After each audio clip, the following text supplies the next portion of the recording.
Así. Bien. Entonces, el tamaño de la muestra depende también de la disponibilidad de recursos. ¿Qué es la disponibilidad de recursos?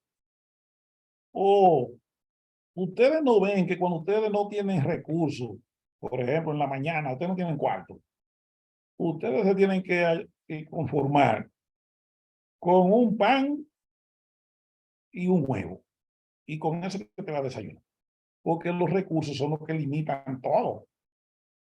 Si ustedes quieren, por ejemplo, algunas de ustedes que están ahí, las mujeres, algunos hombres también, por lo general ustedes no se casan con quien quieren, así, con quien ustedes tienen como expectativa, no, ustedes tienen lo que pudieron ahí.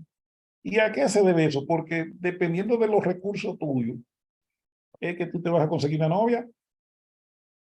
Imagina un tigre calvo, un viejo, pobre, a pie, se va a conseguir una novia así como Mercedes Reyes. No, hoy, porque no hay recursos para eso. Entonces, él tiene que aceptar una de esas otras, porque así no puedo conseguir.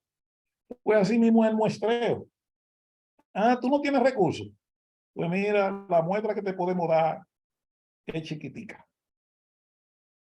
Y esa muestra es la que tú puedes, porque tus recursos hasta allí que llegan, no son te da nada más. Entonces la vida entera es así.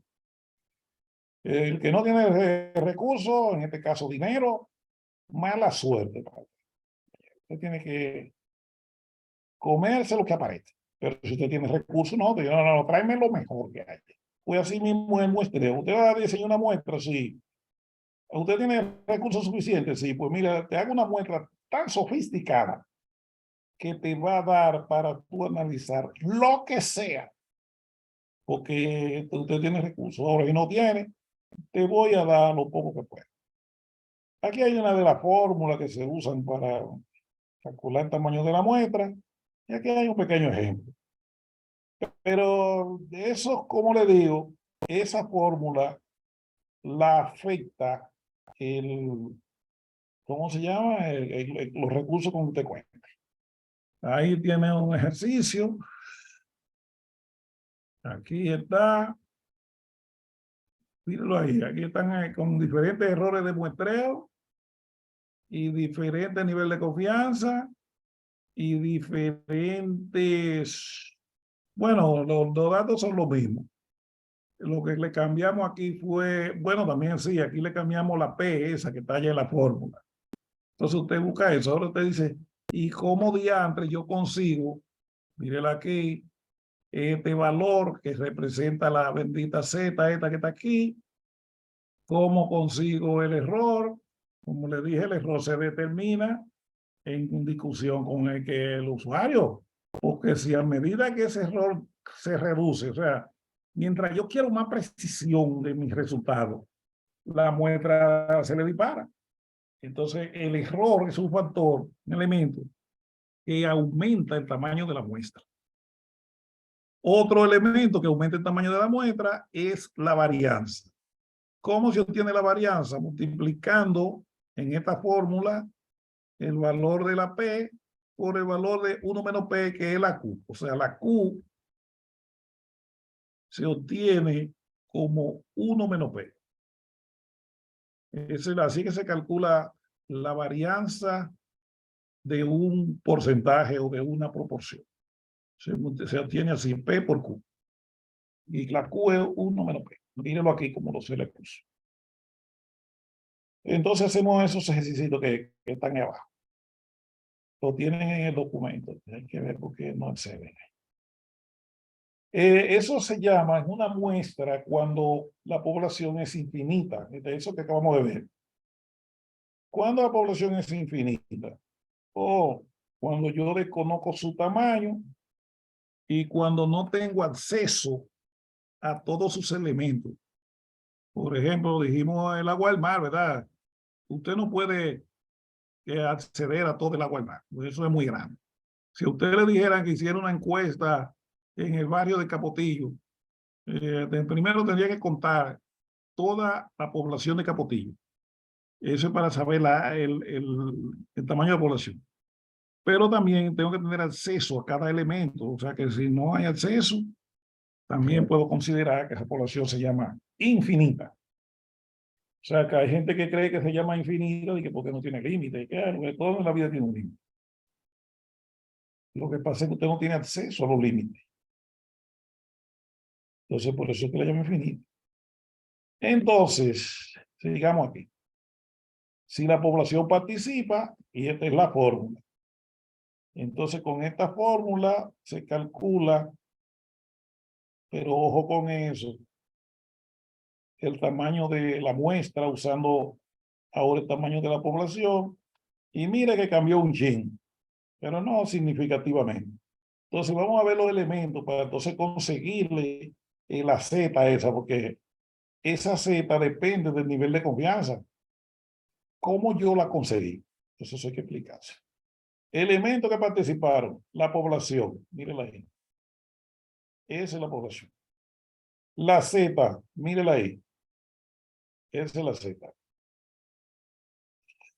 El AP valía .76. Eso lo definimos.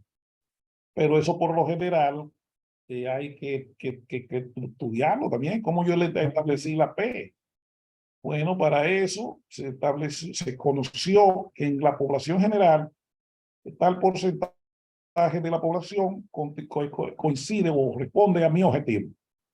¿Y qué porcentaje no responde? Que es de 1 menos P. La Q, que es 1 menos P, mírelo ahí. Vamos abajo. El error, que es la D, mírelo ahí. La población, que está aquí otra vez, mírelo ahí. El 1, mírelo ahí. La Z, ahí está el lío. La bendita Z. Esa Z va al cuadrado. Hay un dosito que yo no lo tengo ahí al cuadrado. Siempre va al cuadrado. Yo corregir eso. Bueno, voy a subir su archivo de nuevo para que vean, poniéndole el dosito ese. Entonces, aquí está otra vez la P y la 1 menos P. Pero el cálculo está bien hecho, por eso dio eso que está ahí. El caso es que falta el dosito ahí, pero yo se lo voy a poner. Entonces ahí está cómo se tiene el tamaño de la muestra cuando conozco el tamaño de la población. Aquí están los diferentes ejercicios que debe hacer. Ahora, sigue preguntando la gente. Aquí hay otras fórmulas. No, algo que no entendí, que no le dije. La fórmula que vimos anteriormente es cuando yo conozco, es la proporción, la P, que me responde al objetivo en la población, que por lo generalmente eso se asume, pero muchas veces se obtiene de otros estudios que se han hecho y ya. Eso se llama, o sea, hace una encuesta piloto, que no se menciona el concepto ahí, pero la encuesta piloto se hace para probar los cuestionarios, todo el proceso, pero además para calcular algunos elementos de la población que no se obtienen para diseñar la muestra. Pero son pocos datos y además de eso son medidas generales. Entonces, observe aquí que ahora ya yo no tengo a P por Q aquí. La que tengo es la varianza. Este garabatico así. Eso es la varianza. Entonces, ¿cómo yo calculé esa varianza? La varianza de la población. ¿Cómo yo la obtuve? Esa varianza también se obtiene en base a la encuesta piloto, o la encuesta piloto es como una encuesta de prueba que se hace inicialmente. Y aquí está el ejemplo. Tienen que razonar cada cosa, porque yo no puedo explicárselo con todo detalle, el tiempo no me da, ya se me está venciendo el tiempo y me faltan unos temas importantes. Aquí está todo. Cheque, aquí está cómo se hace el ejercicio. Aquí está, se usó el gasto diario de los hogares como variable de muestreo, porque todo eso hay que definirlo, o sea, ¿cómo usted define la variable para hacer el muestreo? Tiene que ser una variable que la tengan todos los elementos, pero además que esté asociada a mi objetivo. Entonces, tenía el tamaño de la población. Eran 256.000 elementos. Esa era la cantidad de hogares a la cual se le iba a sacar a la muestra. Se calculó la varianza del gasto diario de los hogares. Esa varianza es estimada porque se hace con la muestra piloto o de otro estudio que se haya hecho antes. El promedio, mírelo ahí, ese promedio es el gasto promedio diario de los hogares también estimado. Mírelo ahí. El nivel de confianza. El nivel de confianza que se usó aquí, beta, míralo ahí, fue 0.96. Entonces, con ese beta se fue a la tabla normal. Ve que dice Z aquí. Se fue a la tabla normal y de ahí se consiguió esa Z. Yo se lo voy a enseñar cómo lo tienen fácil. Ahora mismo, viene atrás. El error dice que es el 5%, pero el 5% ¿de qué? Ah, es el 5% del promedio estimado de la población. Entonces, ese 5% es de la MIU. ¿Y dónde está la MIU? Mírela aquí, que vale 3.693. Pues de eso se cogió el 5% y dio 184. Eso quiere haber dicho que el resultado de la muestra, cuando yo lo calcule, cuando yo haga todo mi análisis y tenga mis datos levantados, cuando yo calcule el promedio de la muestra, el promedio del ingreso de los hogares en la muestra, no se me debe exceder de 185 pesos, no me debe diferenciarse del promedio de la población. Tiene que dar una diferencia menos de ahí. Porque dice que el error máximo permitido es 5%. Luego se aplicó la fórmula y se reemplazó cada valor de esa fórmula aquí. Y entonces ahí está la varianza, ahí está la madre. Y se hizo ese ejercicio. Y aquí llegó a 290.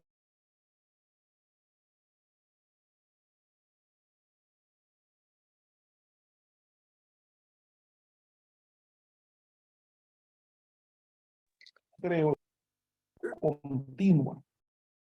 Si hubiera sido una variable cualitativa como la anterior, entonces se usaba los otros elementos. Pero Dios, ahí hay varios ejemplos para que lo hagan. Vamos a ver aquí. Aquí es para que aprendan cómo yo tengo la Z que usé en la fórmula dependiendo del nivel de confianza que me pidieron. Por ejemplo, usted le dice, yo muestra con un nivel de confianza beta.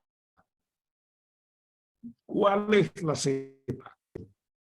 En la tabla normal, el valor de la Z que va a encontrar es 3.9. Si usa 0.98, el valor de la Z vale 2.33. Si usara este 0.87, con esto fue lo que se estableció en la muestra, entonces el valor de la Z en la tabla normal es 1.51. Esa tablita se la pusimos ahí para que les sea más cómodo buscar. Bien, de ahí hay otros elementos que deben seguir estudiando. Y de ahí nos metemos en los tipos de muestreo. Los ejemplos están hechos y los ejercicios están ahí. Fíjense que aquí los ejercicios están en material. Entonces, vamos aquí. Los tipos de muestreo. En estadística hay dos grandes tipos de muestreo. Está lo que se llama muestreo probabilístico y los no probabilísticos. Esos son dos grandes tipos de muestreo. ¿Cuándo es probabilístico? Cuando la selección de los elementos se hace totalmente al azar y la participación de un elemento de la población en la muestra depende de la probabilidad que él tenga en la población de ir a la muestra. Entonces, eso es lo que te va a afectar. Así que aquí no hay preferencia de ningún tipo. En lo no probabilístico, los elementos no se toman totalmente al azar, sino que queda un poco sujeto a ciertas condiciones particulares del proceso y a ciertas preferencias del muestrista o del dueño de la investigación. Por ejemplo, si usted va a hacer un análisis estadístico vamos a poner entre empresarios, y usted dice, sí, pero a mí no se me puede quedar fuera en este análisis las empresas de Pepín Corripio, no se me puede quedar fuera el Banco Popular, ni la cervecería. Entonces, aunque las otras yo las tome al azar, pero esas tres no, entonces ya eso no es un muestreo probabilístico porque ahí hubo condiciones especiales. Entonces, ya ahí es otra cosa. Los muestreos no probabilísticos por lo general no sirven para hacer inferencia estadística. Ese término suena bonito, pero es complicado. Para hacer inferencia se usa el muestreo probabilístico. Entonces tienen que saberse todas esas cosas. Que tienen un trabajo ahí, tienen que estudiar. Pero todo está hecho. Entonces, dentro de los muestreos probabilísticos, que quiero meterlo, tenemos el muestreo aleatorio simple. ¿Por qué se le llama así? Porque eso es, usted nada más necesita el tamaño de la muestra, necesita el tamaño de la población, necesita el marco muestral, que lo mencionamos en principio. El marco muestral es una lista de todos los elementos de la población, donde cada uno está identificado con una clave única. Es como si fuera la base de datos de la Junta Central Electoral. Cada persona está identificado con una cédula única. Y no hay, nadie tiene dos cédulas igual. O sea, no hay dos personas con la misma cédula. La base de datos de la TSS, cada persona está identificado con un número de seguridad social exclusivo. Nadie coincide con el de nadie. Entonces, esa lista es el marco muestral. El que no esté en el marco muestral, aunque diga que pertenece a la población, nunca va a ir a la muestra. Entonces, eso es el muestreo aleatorio simple. Todo lo que se hace es que esa población se desorganiza total, se pone aleatoria para que no haya ninguna relación entre un elemento y otro. Entonces, de ahí se selecciona aleatoriamente una muestra tamaño N que usted se le estableció. Para eso hay que hacer un curso de muestreo más sofisticado. Entonces, con eso se va seleccionando elementos hasta que complete la muestra y ya. Ahora, después que usted completó la muestra, ¿y ahora qué hago? Bueno, esos elementos de la población que fueron seleccionados aleatoriamente, que constituyen la muestra, a esos elementos se le va a aplicar el cuestionario o la entrevista que usted tenga definida, que es otra etapa, que es lo que vamos a ver en el levantamiento de datos. Usted tiene que saber cómo se levantan datos a través de una muestra. ¿Qué se requiere para eso? Entonces, eso es una técnica de obtener datos. Entonces, ahí hay que saber cómo se maneja eso. Entonces, tenga la muestra, tiene que saber cómo identifica y ubica cada elemento de la muestra para poder ir a hacerle la entrega. Y ya, o la encuesta, como usted le llama. El muestreo sistemático, ese es otro aleatorio simple, o es otro aleatorio probabilístico. Bueno, el muestreo sistemático se requieren prácticamente los mismos elementos. Cuando dije que se requiere un método aleatorio para yo seleccionar los elementos de la población, porque en los muestreos probabilísticos los elementos se seleccionan al azar. Entonces yo tengo que tener un método de selección aleatoria. Eso las computadoras ayudan hoy día, los televisiones computadoras, sácame 40 elementos del 1 al 800. Y ella te va a tirar muchos números, lo que se repitan no lo coja, cógelo una sola vez, hasta que complete 40 y ya, y eso es fácil. Antes no era así, eso es lo que se llamaba tablas de números al azar, que lo tenían los libros de estadística anexo atrás, por ejemplo. Cada uno tenía una tabla diferente.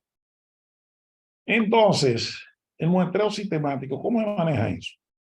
Para hacer ese muestreo sistemático, se tiene que conocer igual el tamaño de la población, el tamaño de la muestra, ¿sí?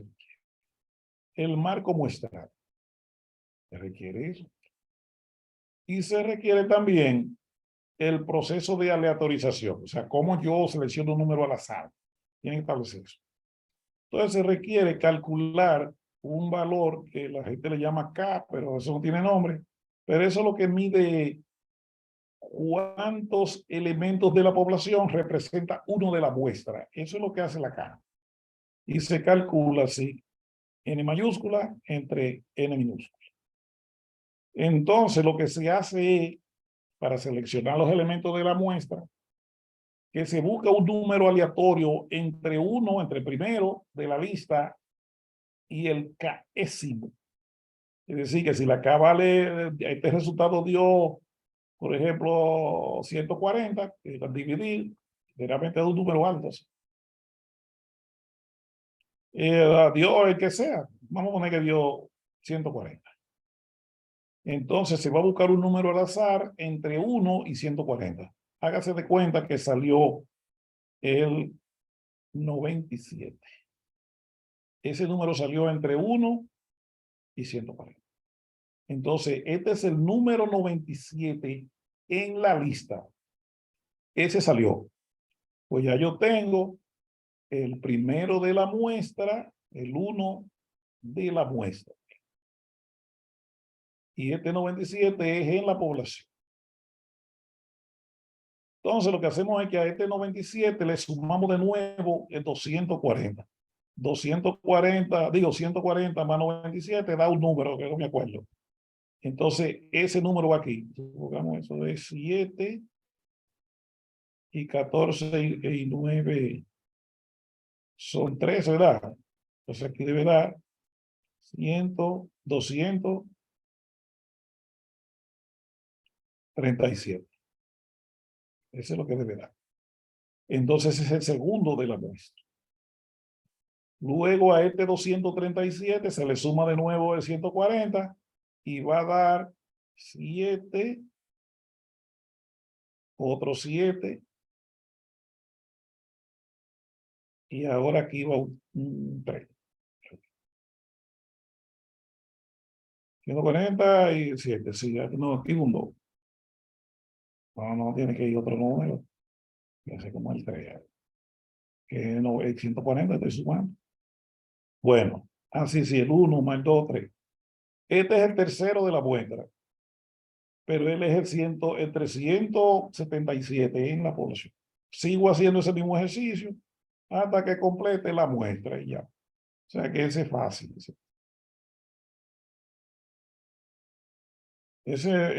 Acuérdense que con esto lo que está obteniendo es la muestra, no más. Lo que usted está diciendo, quiénes van a la muestra, eso no está haciendo. Los cálculos y los análisis y la encuesta es otra cosa. Eso no te explicaba. Luego de eso va el muestreo estratificado. Estamos acabando, ¿no? Hay más cosas que hay que enseñarles, pero algunos tendrán de creer. El muestreo estratificado, ese es el que va ahora. Ese requiere, bueno, ese es el procedimiento del muestreo sistemático. Mire, el primer elemento de la muestra se obtiene al azar entre 1 y K. Mírelo ahí. Le identificamos con una I, el que salga, no importa. El segundo se obtuvo a la I sumándole K. El tercero se obtuvo a la I primera que se obtuvo aquí arriba, le sumé 2K. Y el enésimo se obtiene sumándole a la I N menos 1 por K. Y eso te va diciendo, o sea que tú lo puedes hacer en un programa y saber cuáles son los elementos que salieron. O sea, ya lo puede programar porque hay una fórmula para eso. Y esta es la fórmula. Esa. El único que no va con esa fórmula es el primero, porque se obtiene al azar. Bien. Entonces, el estratificado, eso es otro tipo de muestreo. ¿Por qué se habla de un muestreo estratificado? El muestreo estratificado requiere que la población, y es que se fue la gente, porque nada más hay como 13 personas ahí, o se le fue el internet. Porque veo 15, pero veo a Jocelyn 2 veces. Entonces, pero son pocos. Estamos aquí, profe. Sí, pero nada más hay como 13 de los 20 y pico que son, que están sobreviviendo. Porque el trabajo, que lo estamos trabajando. Oigan bien, pero ya los temas que nos faltan es sobre levantamiento de datos. Estoy hablando de esto porque es una técnica que se requiere para eso. Entonces, muestreo estratificado. ¿Por qué se llama así? El muestreo estratificado, entienda aquí, lo que se hace es que se divide la población en estratos. Vamos a poner que ese cuadro es la población y cada cuadrito de eso es un estrato. Entonces, cada estrato se representa por una letra así, por lo general le ponen así, NH. Bueno, esta sería la N1. Vamos a quitar esa H. Entonces, vamos a poner que el estrato número 1 se llama N1. El número 2 se va a llamar N2. Y el número 3, que yo puse 3, pero pueden ser más, pero nunca tantazo. Nunca se lleva de que 20 tratos, y eso es muy complicado. En este el N3. Yo llegué hasta 3. Se representan así, N mayúscula H. Y la H es la que cambia así, 1, 2, 3, 4. Entonces, de cada estrato de eso, yo necesito una muestra. Yo voy a necesitar ahora una muestra de cada estrato. Del estrato 1 necesito una N1. De la estrato 2 necesito la N2. Y del estrato 3 necesito la N3. Y si fueran 10 estratos, va a seguir dividiendo hasta que tengo que calcular la muestra 10, que pertenece al estrato 10. Ahora, hay cosas que tienen que saber del estrato, de la estratificación. Lo primero es que los estratos no son geográficos. Hay gente que dice que el sur es un estrato, el Cibao es otro estrato, y así no se estratifica. Es probable que para algunos casos quede el estrato así, pero esa no es la lógica general. Los estratos tienen como finalidad formar grupos homogéneos internamente. Vamos a poner así. Ellos son parecidos adentro, entre ellos. En todo lo que están aquí, ellos se parecen. Y estos se parecen también, uno a otro, ellos se parecen. Y estos también se parecen. Quiere haber dicho que los de la muestra 1 representan a este grupo que se parece. Y la muestra 2 representan a ese grupo que se parecen. Ahora, este grupo 1 tiene que diferenciarse del 2. Ahora, dentro del grupo no, ellos se parecen. Ahora, comparar un grupo con el otro no se parece. Por ejemplo, los economistas, los sociólogos, esa gente dividen la población en lo que ellos le llaman estrato alto, estrato bajo, medio y bajo. Pero ¿qué pasa? Que usted puede tener un estrato alto en cualquier región, pero es el estrato alto. Y usted puede tener un estrato medio en cualquier región, pero pertenece al estrato medio. Pero no es un problema que porque vive ahí, no es que sus condiciones lo definen a él como un estrato bajo, aunque usted esté en la frontera o esté aquí en en la bulla de Cáceres, no importa. Usted de trato bajo, porque sus características lo definen así. Igualmente aquí en el trato bajo, entonces, ¿cómo yo? Porque atiéndame que siempre se calculó en la muestra. Entonces, ¿cómo usted distribuye esa muestra entre los diferentes estratos? La variable de estratificación requiere un análisis para definirla antes de que, bueno, yo lo voy a dividir entre estratos medio, alto. Ajá, espérese. ¿Cómo usted identificó o calculó o determinó la variable que le va a servir a usted para estratificar? Y ahí se requiere inteligencia, eso no es automático. Hay en casos que se puede hacer automático. Si fuera, por ejemplo, bueno, por el nivel de ingresos, bueno, pues tú limitas cuáles van a constituir el estrato 1 de acuerdo a su nivel de ingreso. Y así, pero hay veces que el ingreso solo no es, van otras variables. Entonces, ¿cómo ahora usted distribuye la muestra general entre los distintos estratos? ¿Cómo usted hace eso? Hay diferentes formas. Hay una forma que se llama la afijación simple. La fijación simple es cuando a cada estrato se le da la misma cantidad de la muestra. Es decir, si la muestra fuera, vamos a poner 300, esa muestra se calculó con el método anterior, entonces son 3 estratos, cada estrato lleva 100. Eso se llama fijación simple. Entonces, como a cada muestra se le dio la misma cantidad, o sea, cada submuestra, la N1 tiene, si le tocan 100, a la N2 le tocan 100 y a la N3 le tocan 100 también, contra la muestra de 300. Eso tiene un problema. Es que si el estrato 1 fuera chiquito, son pocos. El estrato 2 son un poco más que el 1. Y el estrato 3, lo clase baja, como le llaman los sociólogos, es grandísimo. Entonces, un elemento de esto no representa a uno de ese estrato igual como un elemento del grupo 2 al estrato 2. Entonces, ahí el experto de muestreo, para hacer ese para darle información a que analiza, entonces tiene que usar lo que ellos llaman factores de ponderación. Hoy, ¿para qué se calcula el factor de ponderación? O para que en el análisis, por eso yo le dije que el muestreo me tiene que permitir cómo yo analizo los datos. En el análisis, el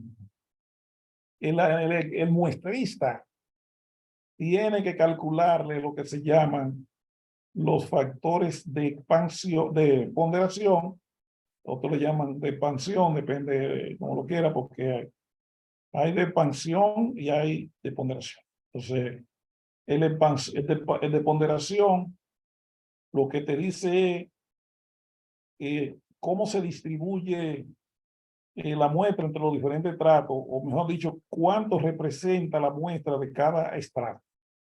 Y eso se le llama factores de ponderación, de expansión, de ponderación.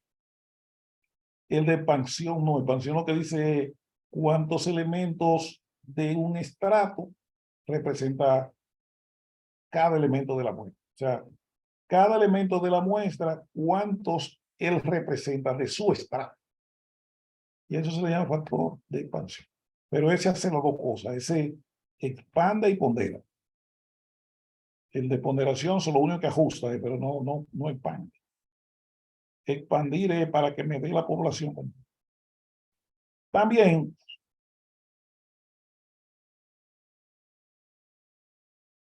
hay otra forma de dividir, o mejor dicho, de distribuir la muestra, y eso se llama la afijación proporcional. ¿Qué significa la fijación proporcional? O que al estrato más grande le va a tocar la muestra más grande. Es decir, de acuerdo a qué porcentaje representa ese tamaño del estrato, del tamaño de la población, pues ese mismo porcentaje él va a tener de la muestra. El estrato 1 dividido la población. Dirán ustedes cómo me grabo toda esa cosa. Tienen que irlo a leer. Si ese cociente, supongamos que da el 26% o el punto 26, ya sabe que ese 26% de la muestra general es la que le va a corresponder a ese estrato. Y así lo hace para todo. Y a eso se le llama afijación proporcional. Pero tenemos también lo que se llama la afijación óptima, esa es la que vale la pena, esa es la buena. La fijación óptima tiene un poco de parecido a la proporcional, pero la proporción se calcula en función de la varianza interna de cada estrato. Entonces, esta fórmula son las que va. Ustedes lo practican ahí, lo analizan. Aquí están cómo se calcula, cómo se distribuye en esta tablita. Ahí está el resumen de todo lo que hemos hablado.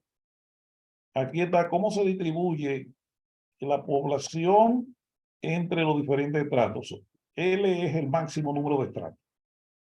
Que yo lo que ustedes definen. Entonces está el estrato 1, el estrato 2, el estrato 2 y el estrato L, que es la suma de todos los estratos me tiene que dar la población. Igualmente tengo la muestra 1, la muestra 2, la muestra 3 y la muestra L. La suma de todas esas muestras me tiene que dar la muestra general. En lo proporcional, lo mismo. Aquí tiene que tener la muestra que tiene mayúscula, pero ahí es minúscula, y eso es minúscula. Eso es minúscula y esta también. Porque lo que me tiene que dar es la muestra total. Se calcula con esas formulitas que ustedes ven ahí. Se ve bonito eso, ¿verdad? ¿Qué es eso? Entonces, queda el otro muestreo complicado. El muestreo por conglomerado. ¿Cómo se maneja? Ese es un probabilístico, el último que vamos a ver. Lo que se hace aquí es más complejo que cualquiera de los otros. También es un error, un muestreo que aumenta su error. Eso es lo que se hace, que hay diferentes niveles de selección. Por eso se llama también polietápico. Vamos a poner caso, que ustedes entiendan cómo que se maneja. Supóngase que ustedes van a hacer un estudio a nivel nacional. Como ustedes son del área económica y de gobierno y de instituciones, ustedes quieren hacer un estudio a nivel nacional. Entonces, el país está dividido en 32 provincias. Esa es la primera etapa. Hágase de cuenta que usted no va a ir a toda la provincia. Hay alguna provincia de esa que usted la va a seleccionar automático, no al azar. Porque usted dice que quiere que participe, por ejemplo, provincia de la capital, de Santiago, todas las provincias grandes, usted quiere que entren a la muestra, entonces seleccione al azar las provincias que es donde usted quiere hacer su encuesta. Pero tiene otro problema. Supongamos que le salieron aquí 18 de las 32 provincias, esas salieron al azar en la primera selección. ¿Qué pasa? Que usted no puede ir a las 38, esas 18 provincias enteras. Entonces, esas 18 provincias, usted averiguó cuántos municipios ellas tienen en total. Hágase de cuenta que esas 18 provincias tienen, pone un número, 140 municipios. Pero yo no puedo ir a esos 140 municipios, o muchos, y es grande. Entonces yo hago otra selección aquí de cuántos municipios. Siempre se requieren algunos municipios que no se salgan, que por ejemplo los municipios principal de la provincia, yo quiero que estén ahí. esos municipios que tienen cierta, eso, lo demás lo puedo tomar al azar.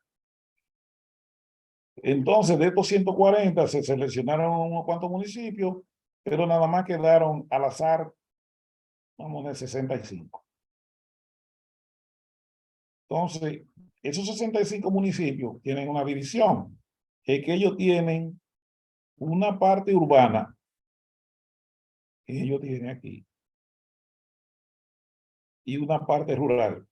Ahora tengo otra, no lío. Ahí no puedo hacer nada, no puedo decir los rurales para las áreas, no, aquí va todo urbano y rural. Ahora, me voy para acá. En la parte urbana tengo 65, porque todos los municipios tienen un pedazo urbano, excepto la capital. Y este también es 65, todos tienen un pedazo rural. Ahora vamos a ver, ¿podría yo ir a los 65 campos? Vamos a poner secciones, hacer la encuesta. No, eso es mucho, no puedo ir.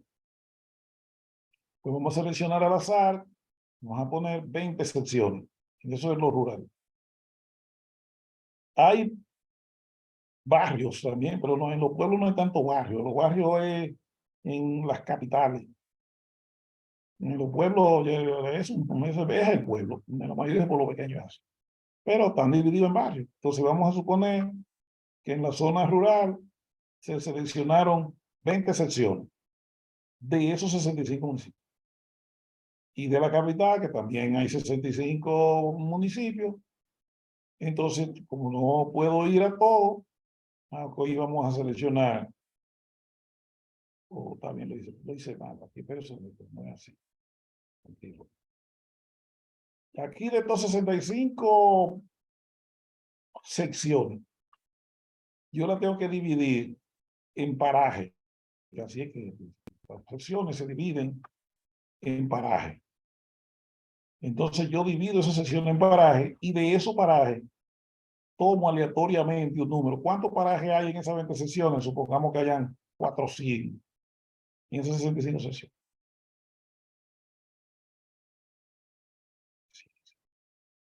Ok.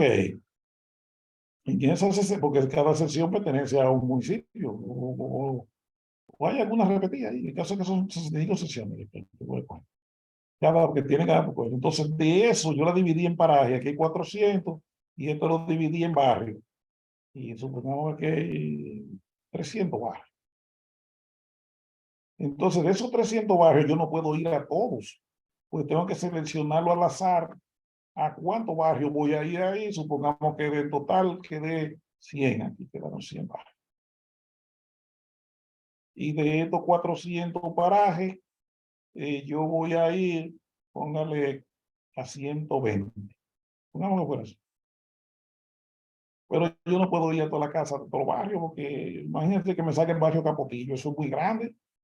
Entonces yo tengo que dividir estos 100 barrios en manzanas. Supóngase que cada barrio de esos tenga 5 manzanas o 10 o 20, y hay que tienen 20 y más también. Entonces tengo que listar su manzana y hacer una selección de manzanas en esos barrios. Y en estos parajes, que ya no hay más de dividirlo, y algunos tienen sus barrios, sus parajes, o centro poblado, así se llama. Entonces, aquí yo puedo ya seleccionar aleatoriamente las viviendas donde voy a ir. Pero tengo que tener un listado de viviendas de cada uno de esos 120 parajes. O tengo los segmentos censales y los identifico dónde voy a ir, y entonces en cada segmento censal yo identifico cuántas viviendas voy a visitar. Y aquí también. Entonces, hasta que llego ya a la última división, que no puedo dividir más, entonces aquí tengo las viviendas de esos parajes que yo voy a visitar. Por lo general eso se hace ya con la tecnología y la cosa, con los segmentos censales. Bueno, eso se hace, eso es poner un ejemplo. Entonces, aquí es que yo llego a las viviendas, y aquí es que me van a quedar cuántas viviendas yo voy a visitar. Pero ojo con eso se calculó antes. sea, antes el muestrita calculó cuánta vivienda va a entrevistar, pues él tiene que distribuir dentro de todas las unidades de parajes y barrios cuánta vivienda va a poder visitar para que cuadre con su muestra. Puede ser un chimbán, o sea que por lo general da un poco más que el tamaño de la muestra. Entonces ya a este número de vivienda es donde yo voy a ir a hacer mis entrevistas. En todos los casos, su último nivel de desagregación es llegar hasta la vivienda. Porque los tipos de muestreo son para que usted llegue a la vivienda o a la unidad ya que usted le va a aplicar la encuesta. ¿Qué lío tiene ese muestreo? Que con todas esas tantas selecciones aleatorias por niveles, el error de muestreo aumenta mucho. Entonces, ¿cómo yo reduzco ese error? Aumentando la muestra. O sea, porque con este tipo de muestreo te puso una muestra más. Eso lo entienden los estadísticos también. Los otros lo tienen que leer para que lo entiendan. Entonces, aquí para acá. Quiero cerrar el capítulo. Ahí están todos esos factores. Y hay un ejemplo gráfico, pero eso ustedes lo entienden menos que lo que yo aquí. Ahí está, ¿verdad? Te lo leen. Hay algunos ejemplos, tienen que manejar todos esos conceptos. Aquí tienen los diferentes tipos de muestreo con sus propiedades y las características, la ventaja y la desventaja. Porque no todos los muestreos probabilísticos son iguales, ¿sí? Pero tienen que leer para poderse examinar bien. Estas son fórmulas que se usan en estadística, en los diferentes análisis. Que la pusimos ahí porque algunos van a ser curiosos y se van a poner a estudiar muestreo ahora. Eso es bueno. Y aquí vienen los no probabilísticos, ya si estamos acabados. Los muestreos no probabilísticos, dijimos, es cuando los elementos no se seleccionan totalmente al azar. En esto existe preferencia, entonces no se permite hacer inferencia estadística con eso. Hay diferentes tipos de muestreo no probabilístico. No hay lo que se llama, solo se lo defino ahí, el muestreo casual o accidental, que aquí está la definición. El intencional, que su nombre lo dice, se seleccionan los elementos por intención. Siempre en el muestreo no probabilístico las muestras son pequeñas, porque el objetivo de un muestreo no probabilístico no es hacer una inferencia sobre lo que pasa en la población. Lo que se requiere es encontrar condiciones especiales en la población. Por ejemplo, si ustedes quisieran hacer un muestreo no probabilístico, vamos a suponer para estudiar, por lo general esos muestreos se utilizan en mercadeo, especialmente cuando yo quiero, por ejemplo, identificar que dentro de mi población existe tal cosa. Por ejemplo, una mercadeo, lo que sea. Supongamos que se quiere estudiar, que quiere identificar si entre los elementos que yo estoy entrevistando hay una percepción, una idea de algo que existe. Entonces, pero lo único que yo quiero saber es que eso existe, no quiero saber cuántos son. Los muestreos probabilísticos son para estudiar cuántos. Aquí lo que se requiere es qué. Eso es lo que se persigue con los muestreos no probabilísticos, porque no me permiten hacer inferencias estadísticas. Solo yo digo lo que encontré en esa muestra. En esta muestra yo encontré que hay tantas personas que fruto del COVID se le quedó un virus en los pulmones. Lo único que quiero encontrar es eso. ¿A cuánto fue? No me importa mucho. O sea, ¿cuánto en la población?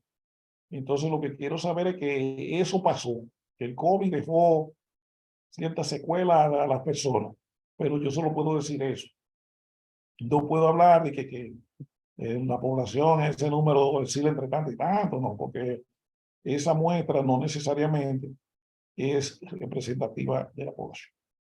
Eso es para identificar cosas que pasan. Por ejemplo, en salud pública, ellos quieren saber, por ejemplo, si en el país está la presencia de una enfermedad particular, que es una enfermedad dañina de esa que afecta a mucha gente. Yo quiero saber si hay presencia de eso. Entonces yo puedo tomar una muestra de gente propensa a esa enfermedad y si la encuentro, entonces no importa la cantidad, eso quiere haber dicho que hay que hacer una campaña para eliminar o quitar el efecto de esa enfermedad en la población porque es una enfermedad dañina. Pero no me interesa saber cuántos son, lo que yo quiero saber es que eso existe y que tengo que poner atención. Y así es que se manejan los muestreos. Pero eso es un mito que me va pasando la mano. Se manejan los muestreos no probabilísticos. Son para saber que hay cosas que existen, no para saber en qué cantidad existe. Y para eso se usan esos tipos de muestreos. Ya, se prendió la máquina. Entonces, ahí están los diferentes tipos de muestreos. Ustedes lo leen y se aprenden eso. ¿Qué más me quedaría? Porque es que el viernes no, mañana vamos a ir para hacer los ejercicios que les dejamos trabajar con ellos, que les dejamos en la práctica, orientarlos. Fíjense que ahí se acabó. Ahí están los diferentes tipos de muestreos no probabilísticos para que tengan conciencia de lo que hace cada uno. Y ahí yo cerré. Entonces, ¿qué hora es? Son las 36. Entonces, quiero decir, jala cabello, en primer lugar.